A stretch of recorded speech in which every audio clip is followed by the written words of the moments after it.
Welcome to the Business Blast Podcast. I'm your host, Tyler Wagner. This episode is brought to you by Authors Unite.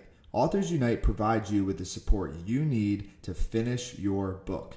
Best part is, after you finish your book, they take care of the entire publishing and marketing process 100% for you. So, if you want to become a successful author, make sure to check out authorsunite.com. Now, let's jump into the episode.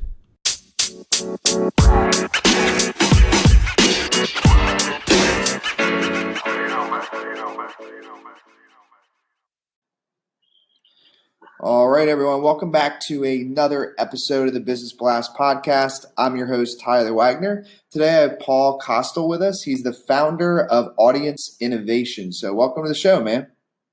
Hey, thanks, Tyler. Appreciate it. Of course. Happy to have you on. And just for all of our listeners, this is going to be a little bit of a different format for this episode. We're going to dive a little bit deeper with Paul and his business. So, Paul, we'll kick it off with the first question. The first one I have for you is, what is the most valuable piece of information we should know that's within your expertise or industry? Well, I focus on marketing and advertising and sales.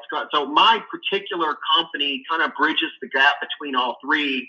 And I think the biggest thing that we're learning today with all the, advent of online and online targeting and online retargeting and all those different things is that the customer is still being reached through venues other than online.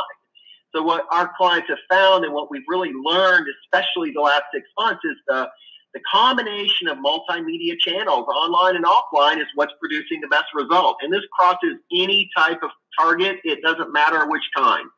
So that's the one thing that's been our biggest learning curve this year is the online plus offline is what's working best for the sales channel results.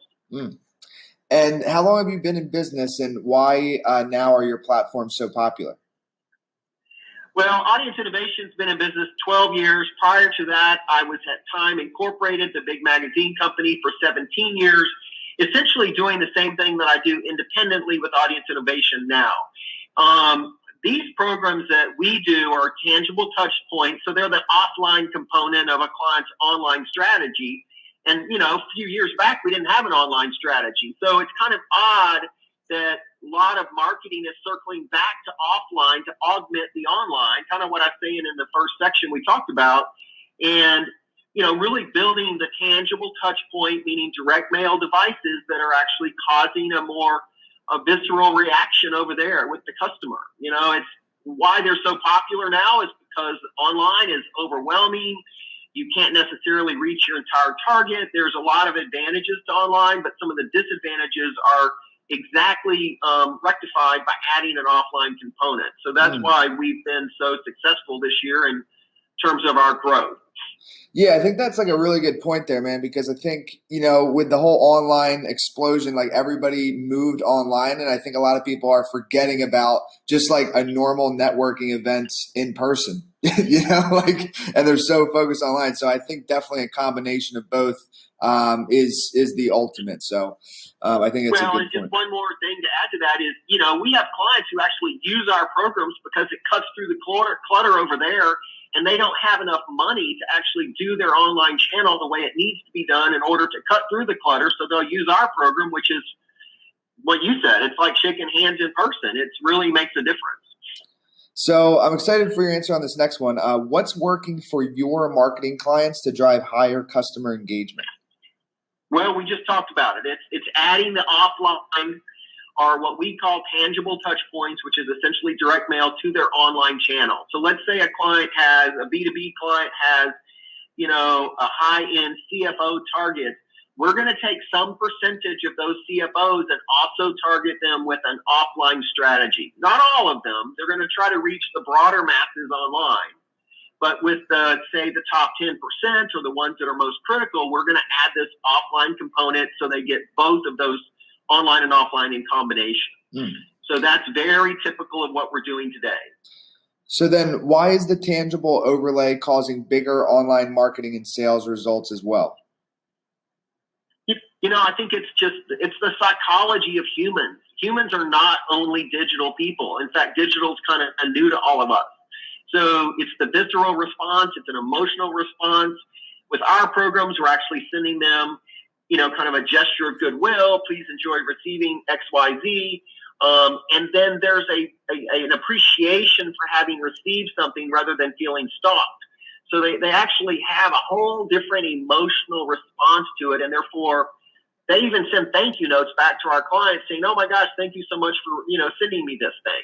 So it's very, very different type of mindset in the psychology of, interacting and connecting with human beings, whether it's business to business or business to consumer.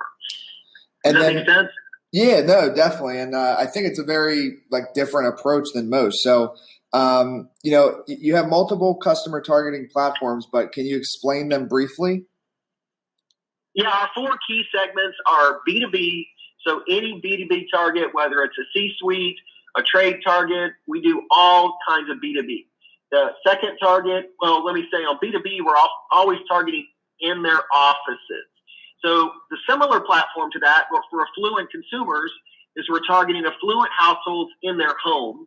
So first is B2B, second is affluent, and then we have 2 out-of-home platforms where we're actually targeting human beings in doctor's offices, which is called point of care, or in waiting rooms like barbershops, beauty salons, nail salons, automotive dealerships. So those 2 are out of home. We're targeting them where they go shop and or when they're getting their doctor appointment or dentist appointment. And the other 2 are targeting them as a direct to human, like either in their office or in their home. So those are the 4 categories. If I didn't say all that so fast, it's confusing, but those are our 4 best targets. Okay. And then what are the innovations of your business and the marketing platforms? We are continuing to build innovation into a static medium, meaning a magazine or a magazine cover app is no longer what it used to be. We're putting in buzz cards. We're putting in tap devices through NFC technology. We're embedding video.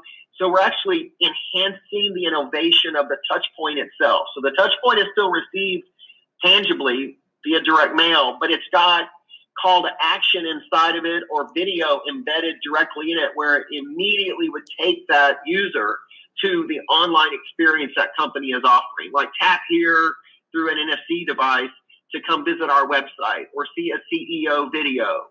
It's adding innovation and interactive innovation to, a printed product. Very, very effective. Dude, thank you so much for coming on. Really good insights in this one. So just the last one I have for you is, what is the best way for people to find you online?